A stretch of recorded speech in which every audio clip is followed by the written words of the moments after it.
Dayshift at Freddy's 2. 2 Dayshift, 2 Freddy's. The Electric Boogaloo. The Squeakquel. And of course it's Smash Mouth in the background.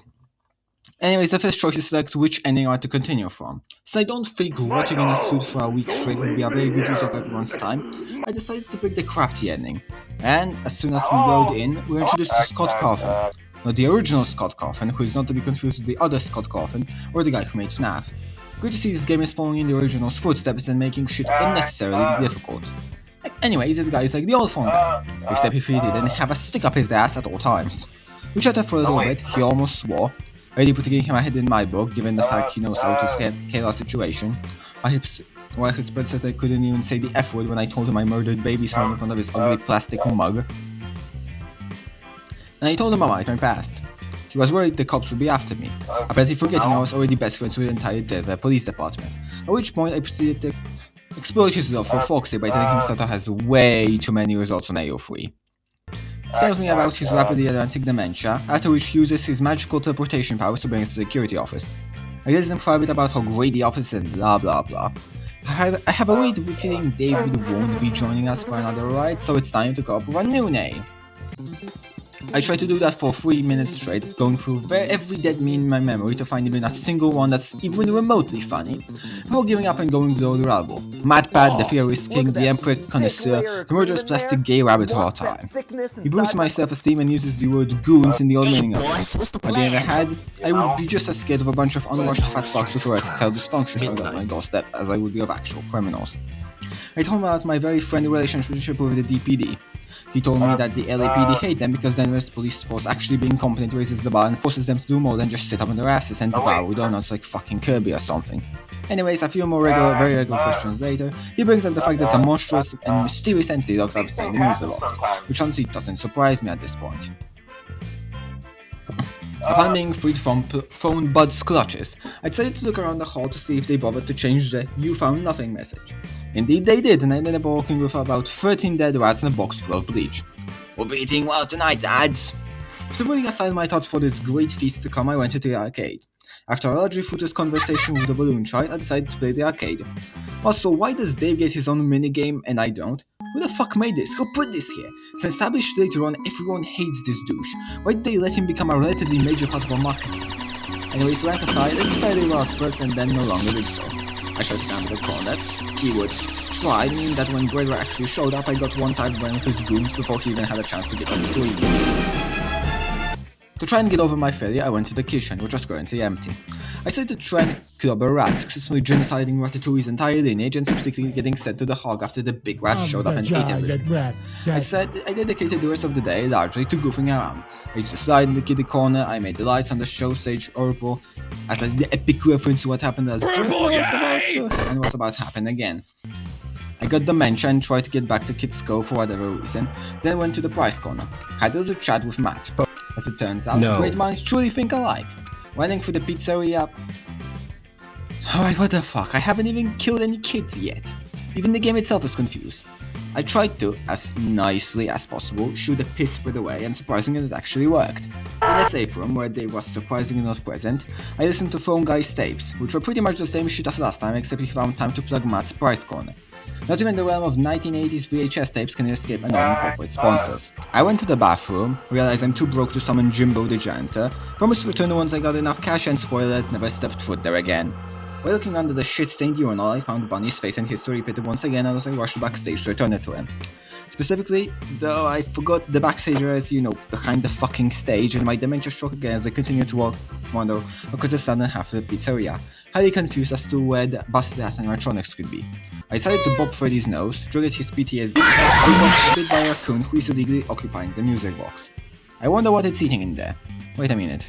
The backstage room? No. The back room? Anyways, I then proceeded to enter the security office and look at the various pictures to see which ones I could put up on the walls. Obamn. Some guy's plastic OC and wow, such good lore! I tuned the computer and decided to log in as Dave, selecting aubergine as a password as a joke. Holy shit, it actually worked. There's nothing all that interesting, just the overproduced schizo ramblings and him ranting about why I sent him to jail. Come on, you didn't spend half a year there, and your asshole's not that sore, get over it. Also, why did he speak like that even to his diary? And why is his text purple too? Is it some sort of disease he infects everything he owns with? Whatever. I found very tasteless merch of the late Comrade Farfuro on the price column floor, brought a better hand crank to not get myself killed while putting on the urine-soaked rider suit, gave Matt my rusty hand crank for absolutely free, had a conversation with Toy Freddy that proved more productive than most I have in real life, and scoured the restaurant like a rat until 6 PM arrived. Phone man thanked me and sent me on my merry way. It was then I was thrown to the game's very own night minigames. One was that revolved around the Nightman coming meth and the puppet being too lazy to do anything. One that also calls Big Fred Froby. I think that's mildly amusing. Almost in sync with the music, the Nightman who cometh proceeded to jump me and I least expected it. Time for day 2 of this horrific shitfest, the grand reopening. Pongu talked to me again, informed me all about this establishment and how he was going to open it, and then... Are there bodies in the bin? How do the animatronics feel about this? Oh well. Anyways, he had the hold of kittens inside, which they gladly accepted given the fact they probably preferred it to hang out near the dumpster. Following his instructions, I headed toward the safe room. Oh, for fuck's sake, I thought Big Joe would have had me killed with purple cunt wipe. So Dave, the whatever, explains his evil big plan to us, about how Freddy's is this close to shutting down and how we just need to one more instance and it all. We said that same thing the last time, Dave, and the time before that. Oh, if you get fired, you see the police. Didn't you leave jail like after 2 months? That doesn't sound very threatening. I tell him to rethink his life choices, he tells me to shut the fuck up. As an intellectual once said, no, you, and also you look drunk as fuck. The plan is foolproof, well it's not moron proof, and even then with you you'd probably find a way to fuck it up, you corpse-colored imbecile. He openly calls me a lackey and gets surprised when I tell him to fly a kite and then jump off the nearest bridge. He calls me old fuck like he isn't twice my age and needs to probably strangle more toddlers. Not really giving shit about him anymore, I play the tape where phone guy tells me not to murder children. If only Dave could read and didn't have his headphones in. Oh well. I then wondered why I couldn't put on the suit, stared at the screen for half a minute before I remember I don't have the hand crank. After equipping it, I put on the suit, narrowly avoiding being turned into a fleshy spaghetti. Upon leaving, oh for fuck's sake, not you again, how the hell did he not get sprinted after putting on the suit in that position? Anyways, I told him to go back, he predicted we didn't listen. And Foreman didn't even, instead calling me out and calling him insane. It was then I noticed the day on the day counter vanished. Looking back, it was never there, I am not sure why. He swept the kids away and I, being the good and loyal employee I am, decided to try and salvage your reputation ahead of time by giving a bunch of pizza to the kids. They ate a ton of it, like industrial quantities of pepperoni and cheese. And of course I had to listen to another smash mouth hit. I ain't complaining though. After talking to the kids, they silently watched on while I had an internal mental breakdown and crisis of faith. As one does on the children's mascot restaurant, of course. I decided to tell them the story of Toy Freddy. I don't understand why he gets bullied so much. Like, we have a purple man and a virgin, yet everyone gangs up on the obese. What happened to good old-fashioned racism? Anyway, the story goes as follows. A frog appears at Freddy's. However, it soon realizes that it's not Wednesday, my dudes, and fucking dies. I gave the story extra emotions since I don't like one-dimensional characters. Plus, the story is highly educational for the local kids. To help them deal with loss of their friends and loved ones who are being shoved into the toy animatronics as we speak. No need to thank me. Anyways, Old Man Coffin appears and once more proves his superiority to Steven by giving the frog a coffin and a dignified funeral. See? He cares about the mascots. Assuming the story is real, and even if it's not, someone had to have written it. Unless he did so himself, which would honestly be in character. Anyways, where was I at? Frog dead, Fred sad. But then the Froggo comes back and says, I always come on your bag. Such sad end. The kids threw money at me to make me shut the hell up, and given my luck, I'm surprised the springlets didn't get triggered by the token slightly hitting them. I told the kids to leave and began looking around, unsurprisingly seeing the exact same group of kids I just told to leave. Truly only the most shocking of discoveries here in the main party area. I was then plagued by doggos like the one of the punishment God sent on Egypt, seeing them on the scene, on scottgames.co and so on. To calm down, I went to Matt's and bought a bunch of shit I didn't need. After wandering like the Wanderer from the hit song The Wanderer, except instead of meeting ladies I stepped in human shit and got dropped by insufferable children, I ended up in the kitchen where it seems Scrunch dropped out cash from in between his couch cushions to hire a proper chef. This is Ronaldo. Hi Ronaldo. Ronaldo asks me about where we used to meet, I lie to him and he asks me to help him with the pizza.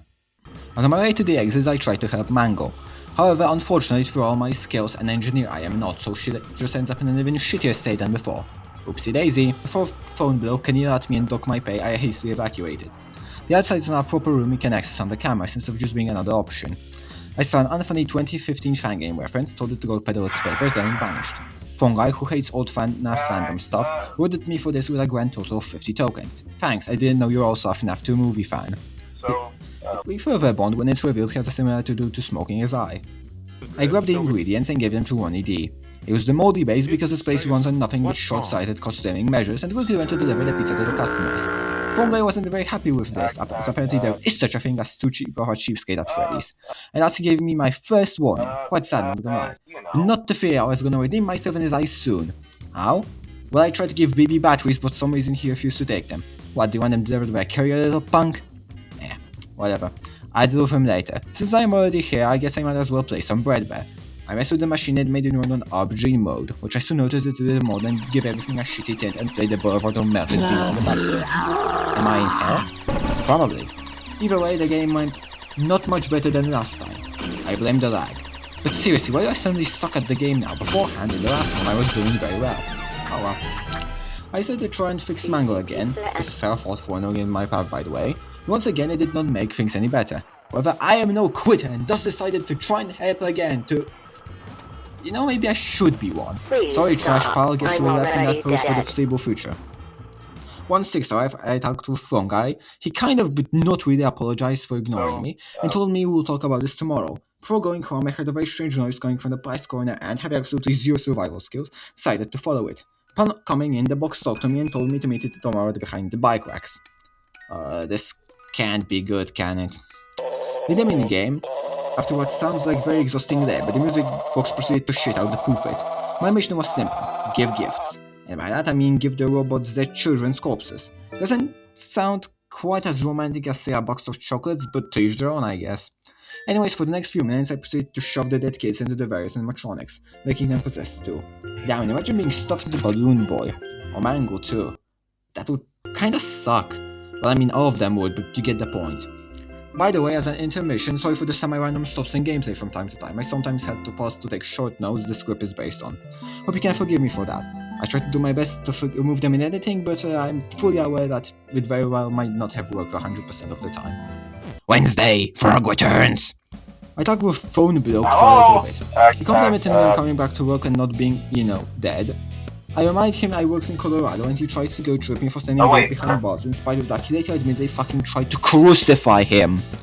Buddy, I don't think you have much of a high ground around here. I'ma be real with you. Anyways, we go to the office and he finally lets me tell him that they've murdered half a dozen kids who are probably rotting inside the animatronics by now. He tells me the fate of the company and its poor shareholders is in my hands, and he actually admits he was wrong to ignore me, which combined with the music makes for a pretty sad experience. See, another reason why I prefer him to the one-dimensional manager we got in the first game. Anyways, since I have a soul, it's not least, but that's not relevant to the current conversation, I agree and he tells me it's his wonderful plan. First we need to spray every animatronic with a can of aerosol. Sure, can do, boss! Get it. Can? Please laugh. He also calls it Bonnie Bonrab, and I think that's kind of amusing. My first target is the arcade where, yep, Balloon Boy's definitely high on something, likely because of the aerosol, or at the very least, it's not making things any better. Hey, he did speak normally for like a single sentence, so maybe the solution to the Lost Soul crisis is just constantly gas the children with aerosol. That came out wrong. Do not take that out of context, please. Anyways, it's time for me to leave before I also get high and, like, drop kick a toddler into the roof or some shit. I then came across Toy Freddy, also spraying him. It seems giving him more support also turned him normal for a bit of time. This is increasingly sounding like the plot of a kids movie where the Aesop is to be nice to other people, so that they don't become possessed by vengeful spirits of children. Unfortunately, if that's so, it's going right over my head because I have a job to do. I went to the stage, sprayed Toy Bunny and... Yeah, no shit, I know what I am too. Thank you very much. I'm an orange... human? Maybe she's onto something. For some reason, the second I entered the trash pile chamber, I was forced back into the main room by the game where I then found Toy Bonnie. I'm not sure if this is a bug or history's shittest assassination attempt, but I trudged on. At this point, Mango's probably clutching across at the very sight of me. After being dismantled like 3 times, she probably welcomes only being sprayed with aerosol that probably smells like a man who hasn't showered in 10 years.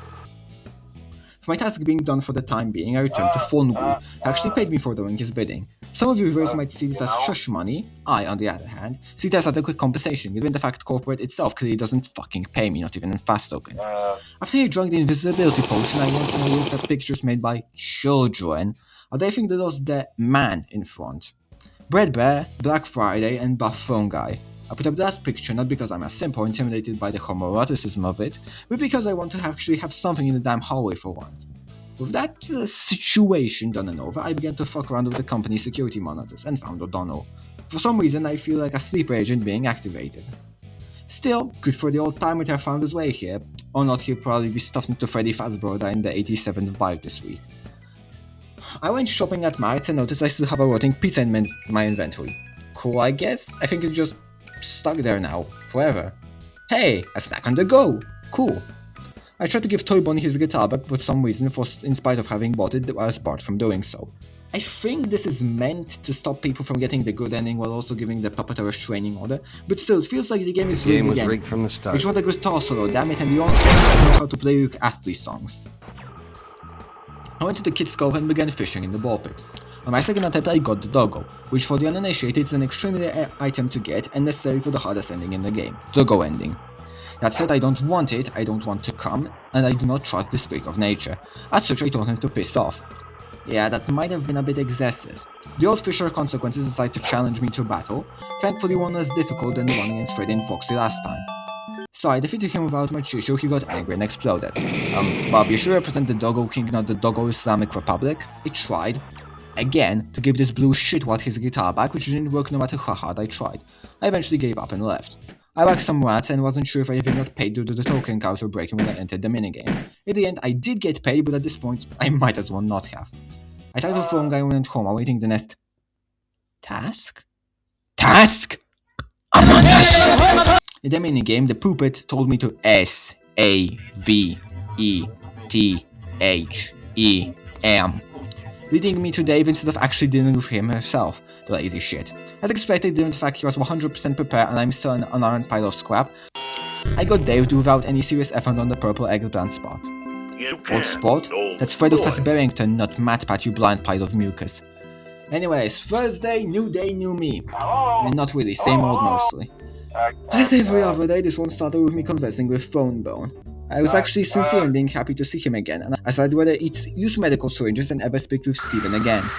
He told me not to put on the Springox suits, look out for the cops, given the fact the LAPD is worse than most gangs, and in exchange for not incriminating anyone, he let me kick balloon ball. What a nice guy. See, this is what I'm talking about. You can develop a really friendship with this guy, unlike Pizza Steve. I went to the place due to my rapidly advancing dementia before stumbling into the kitchen where I helped Ronaldo make a pizza that is not classified as a biohazard, and then gave it to the general public for consumption. Boss liked that and paid me again. Damn, this place is showering me in cash. They should clone them or else will have worse hyperinflation than the Weimar Republic. Not sure how economics work, but still trying to help prevent a crisis, I rushed to the price corner where I went shopping with Papa Phone's lunch money. I bought myself a lunch, a taser for self-defense like the founding fathers of Fredbear's intended, and an even better hand crank. Reading well today, boys. I tried to eat but realized that's banned during business hours. Is this 1984 still, or are we in 1985 by now? I then went to the arcade and kicked a little piece of shit right in the shins as per the agreement. However, I soon realized I made a grave mistake as some otherworldly force compelled me to play an arcade game made for furries. Am I in hell? Like, I did ask for this, but still I don't think I'm bad enough to deserve this sort of assault upon my eyes, my soul, and everything that is holy to me. Hello there. And as expected, just like real brothers, the lady is absolutely fucking Old pitiful. boy. Time for another round of the kids' pictures. We have hyper-realistic Fredbear with bloodshot eyes that crashed my game after exactly 1.4738 seconds. Fuck Pop Goes and going political. Remember when this guy was the worst America had to fear? How things have changed.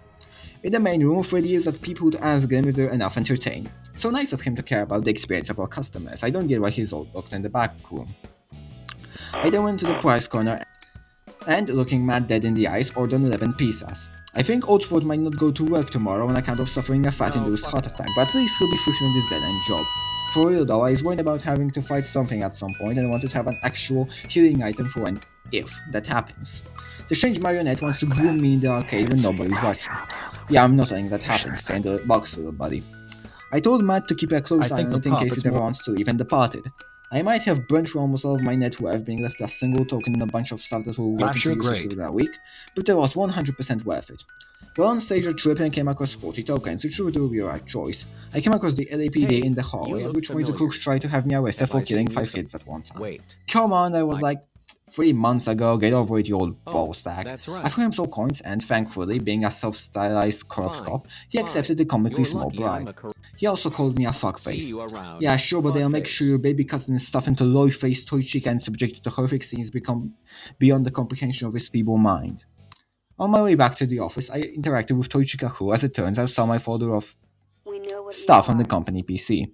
Laugh all you want, but this is a legitimate plot point in another rant. I wish I was kidding. In the party room, I saw rather strange posters. Given the company's reputation, one would think we would have taken them down by now, but apparently not. 6 p.m.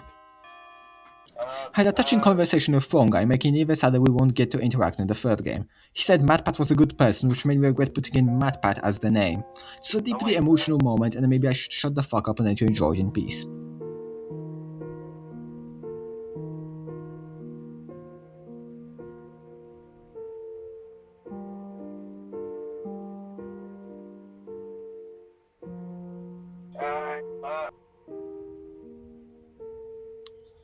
He told me the company was going to have him executed for making a single mistake, which is a realistic description of the current job market. Life is unfair.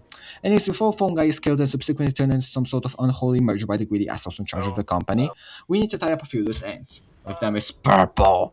Apparently, even the higher-ups at Freddy's are sick of Dave Miller's bullshit, but every time they tried to end him in a non-lethal way, even using blasphemy, he just came back. As such, we need to prepare the final solution to the David problem. The answer to our prayers is Operation Springtrap, which sounds like a real thing the US Army would call the annual incursion to Latin America to overthrow a moderately hostile government. He calls himself President Springtrap. When I called sport, I had absolutely no fear or hesitation in my soul and just wanted to get rid of this aubergine shit stain in America for good. While working to finally write the last words in Dave's book of life, we began to talk a bit. As it turns out, MatPat used to work as a night guard at Freddy's before he was scout of God. Get it? Night guard of God? Sorry. He then got stuffed into a Fredbear suit and had to wait days for help. I lied that I have a loving family at home, to which he responded he does too, except the picture is instead of Colorado Phone Guy. There's even him and his 2 no-good sons and his wife? How does walking pile of shit get laid? Who let him do that? Even if the woman's face is a fraud? Hell, especially so. What sick sadist at Freddy said, hey, who do we marry after the Smurford of the Phone Guys? Hey, maybe this dickhead who can't even run a business for a weekend is eating us out of house and home. The world is truly unfair. Anyways, where was I? Oh yeah, mutilating the eggplant fucker. His words, not mine. He thanked me, we shared a man hug, and I left. Tomorrow is going to be one hell of a base day. Time for the final Nightman segment as he gamifs all over the pizzeria. I searched everywhere, and the music sped up actually sounds kind of cool. I found my hat as old sport and phone face left the building, and he left a really rude note on the floor. Oh well. After finding all the Wobbly Life trivia host items, I was ready to confront the Nightman, who disrupted the stage and needed to meet the fate of all revolutionaries, being overthrown by another revolution. The Dayman's Revolution.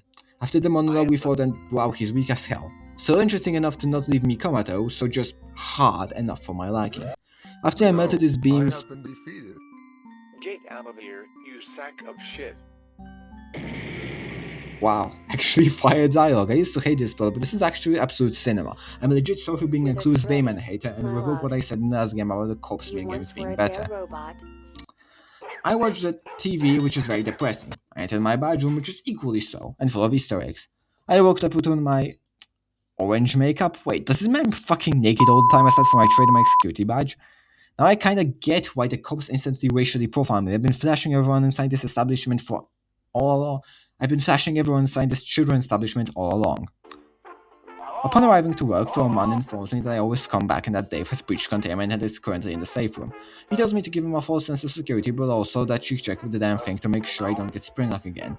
Thanks for that, phony.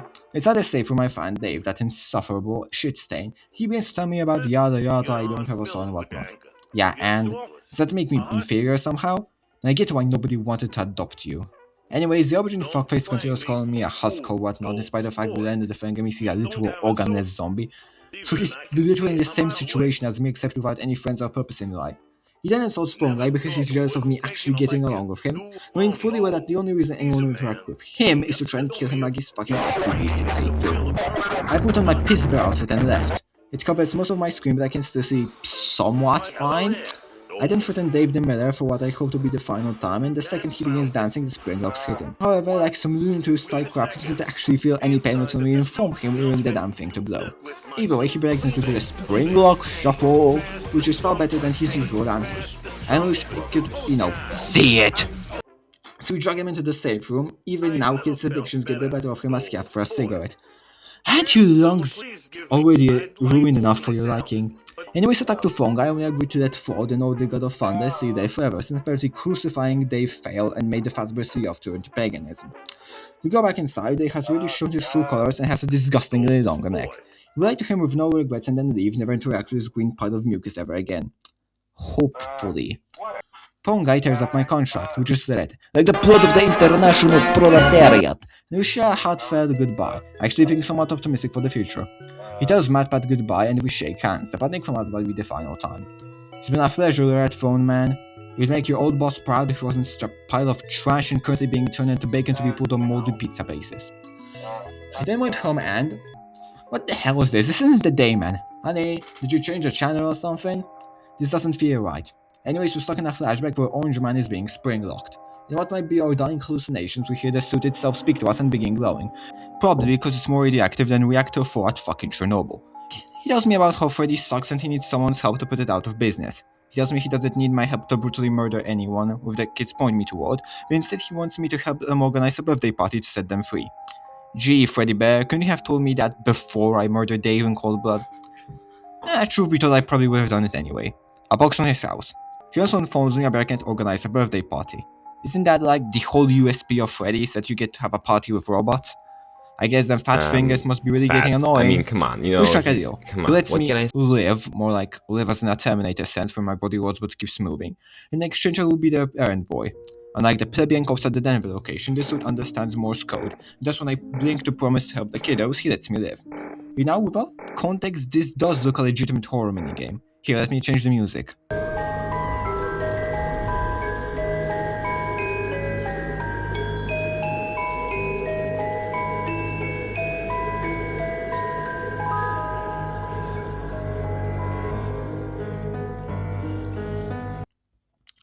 After that depressing episode, I wake up in front of my TV, which is cyberpunkingly still playing the same channel. Good to know there's at least one constant in life. After eating the 11 pizzas, I can't fit in any more butters, so I decide to go to sleep. 2 roads end up in the middle of my house. Damn you, authoritarian construction companies! Wow, that's 2 cyberpunk jokes in one paragraph. Really getting good mileage out of them, huh? Anyways, I can either go to Freddy's as a customer or bill and do something productive with my unlife. As a true phone guy homie, I decided that friends would abandon friends and went back to Freddy Bear's Eateria. I arrive in the morning and... Hold on, is that shadow doggo just scurrying across the floor? Then how come the animatronic Zod looked fucked up and haunted anymore? Something is fishy, but I can't quite put my finger on it. We talk in the price corner for hours, spending what little time we have left, and... Oh shit, it's Dave again. Apparently not even the devil wanted this sack of manure stinging up his realm, so he came back to life and is now going to ruin our day. He dropped some crappy one-liners before then brutally attacking Phone Guy, killing him on the spot. And actually, sad ending 10 of Wise Rat than I played through. However, what this purple moron failed to predict us was all part of my plan. You see, in the ending you can spot Phone Guy's grave, right there, which means he got normally buried instead of being recycled by the company again. It's not like he had a family to come back to. Connection terminated. Not sorry to interrupt you really often if you still remember that name, but I'm afraid you've been misinformed. You didn't win, you lost. Phone Guy saw, Peter, has been freed and is now able to move on into the afterlife, while you will continue being stuck on Earth. Shunned by even more isolated from society, you will slowly rot into nothing. Your bones and control crushing at the rate of time. You will not only get the pleasure of entering what awaits beyond, instead of being destined to wander this earth for eternity. So you are trapped in the personal hell you've handcrafted with irony and will of the innocent. End communication. So yeah, that was Dayshift Freddy's 2. I give this game very solid 8 biting jump scares out of 10, a definitive step up from the first game. So I think that's enough for today, folks. Make sure to tune in next time when I review the third and last game and try to save them. Until then, have a nice day. Jesus Christ, there's so much footage to get through.